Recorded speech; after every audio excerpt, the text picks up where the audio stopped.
Montar um PC gamer hoje no Brasil com R$ 3.000 parece ser uma missão impossível.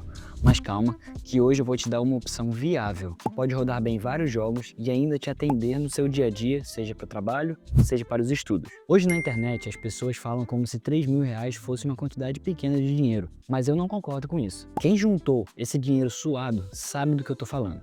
Por isso eu vou te mostrar quais peças você consegue economizar e ir atrás do melhor preço sempre, e em quais peças o barato pode acabar saindo caro. Essa configuração que eu vou mostrar para vocês vai servir muito bem para aquela pessoa que quer rodar jogos hoje e não está pensando muito em upgrades futuros. Outra coisa, já adianto que nós vamos ficar no socket AM4, tranquilo? Caso vocês queiram uma recomendação para a plataforma AM5, então eu peço que vocês deixem no comentário que eu posso estar fazendo um vídeo com relação a isso. Então vamos lá, começando pelo processador. O processador que eu escolhi para essa configuração foi o Ryzen 5 5500. Pelo valor de R$ 500, sinceramente não consigo ver outro processador no cenário atual que vai superar o Ryzen 5 5500 quando o assunto é custo-benefício. Bom, para você ter uma ideia do que ele é capaz, ele consegue empurrar placas de vídeo poderosas como RTX 4070 e RTX 4070 Ti até 100% da sua utilização. Agora uma observação sobre esse processador. Infelizmente, ele ainda não consegue trabalhar com a tecnologia PCI Express 4.0. Então, caso você vá usar uma placa de vídeo que tenha essa tecnologia, saiba que o processador vai limitar o desempenho da placa de vídeo. Na prática, não é uma limitação muito aparente, porém, saiba que ela existe. Agora para a placa-mãe. A escolhida foi a A520, pelo valor aproximado de R$ 600. Mas por que a escolha dessa placa de vídeo? Bom, como nós não estamos trabalhando com o PCI Express 4.0, nem com a ideia de overclocking, então nós já descartamos a B550 e a B450. A 520 é uma escolha bem interessante. Nós conseguimos pegar uma placa bem estruturada, talvez o modelo Asus TUF, pelo mesmo valor que nós pegaríamos uma B450 de entrada, que nem ao menos tem dissipador de calor nos seus VRM. Então, eu considero uma escolha bem racional. Agora vamos para a placa de vídeo. Bom, certamente é a peça mais difícil de se escolher para um setup desse valor.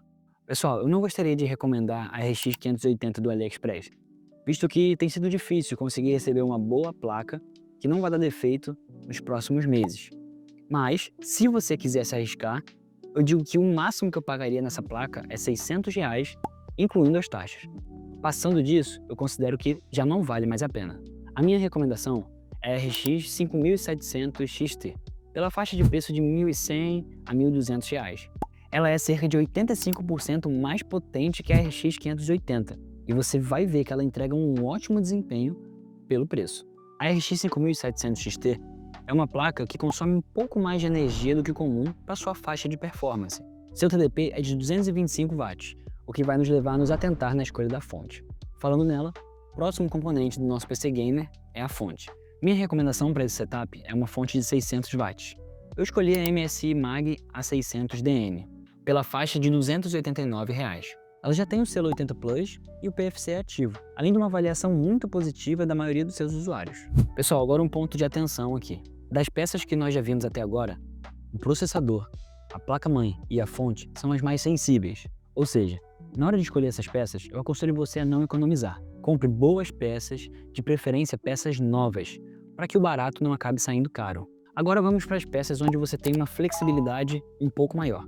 Nessas peças você pode caçar os melhores preços, talvez comprar peças usadas, ou então até reutilizar as peças que você já tem no seu setup atual. A partir de agora não precisa pegar exatamente as peças que eu recomendar, são apenas opções para você. Para as memórias, eu escolhi dois pentes da Kingston Fury de 8 GB e 3.200 MHz. As duas vão sair aproximadamente R$ 240. Bom, para as memórias você precisa se atentar que elas sejam DDR4, e de preferência que trabalhem a 3.200 MHz. Se o seu orçamento for muito apertado, não tem problema você comprar memórias abaixo de 3.200 MHz. 3.000, 2.666, isso não vai gerar problema nenhum. Dificilmente você vai ter uma experiência ruim na escolha de memórias. Para o armazenamento, eu escolhi o SSD Lexar de 256 GB, pelo valor de R$ 150. Caso você não tenha um SSD no seu setup atual para reutilizar nesse novo setup, esse SSD da Lexar vai te servir. Porém, talvez em um futuro próximo você vai precisar de mais armazenamento. E vamos finalizar esse setup com um gabinete. Eu escolhi o TGT Gladiator, que já vem com duas fãs inclusas nele, pelo valor de R$ 190. Na hora de escolher um gabinete, escolha um que tenha um bom airflow De preferência que não venha tampado com o vidro na frente e que já tenha algumas fãs instaladas. Os únicos cuidados com o gabinete são tamanho das peças, compatibilidade com a placa-mãe e airflow. O resto, você pode optar pela melhor estética. Esse gabinete é compatível com placa-mães METX, então na escolha da sua placa-mãe, se atente para que ela seja METX. Vamos ver exatamente quanto ficou esse PC? Vamos lá, começando pelo processador. Ryzen 5 5500 por R$ 499. Placa-mãe A520 por R$ 598. Placa de vídeo RX 5700 XT por R$ 1.200. Fonte MSI Mag de 600 watts por R$ 289. Memória DDR4 Kingston Fury por R$ 240. SSD Lexa de 256 GB por R$ 149,99. Gabinete TGT Gladiator por R$ 190, totalizando o preço na faixa de R$ 3.100 a R$ 3.300.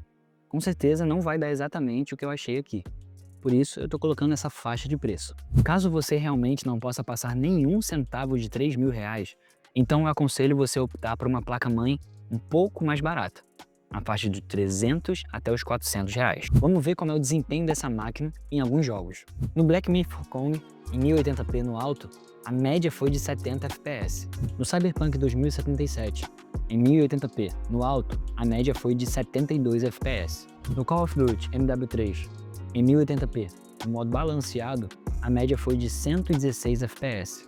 No CS2, em 1080p, na configuração voltada para os pro players, a média foi de 207 FPS. No Call of Duty Warzone, em 1080p balanceado, a média foi de 100 FPS. Por fim, no Valorant, em 1080p no alto, a média foi de 290 FPS. Concluindo, esse setup aguenta rodar diversos jogos em excelentes taxas de quadro e ainda por um ótimo custo-benefício. Caso você se interesse por esse setup ou por alguma peça que foi citada no vídeo, os links estão na descrição. Se você comprar por algum dos links da descrição, você ajuda o canal sem gastar um centavo a mais. Já que você gostou desse conteúdo, eu preparei mais um vídeo para você. Te espero lá.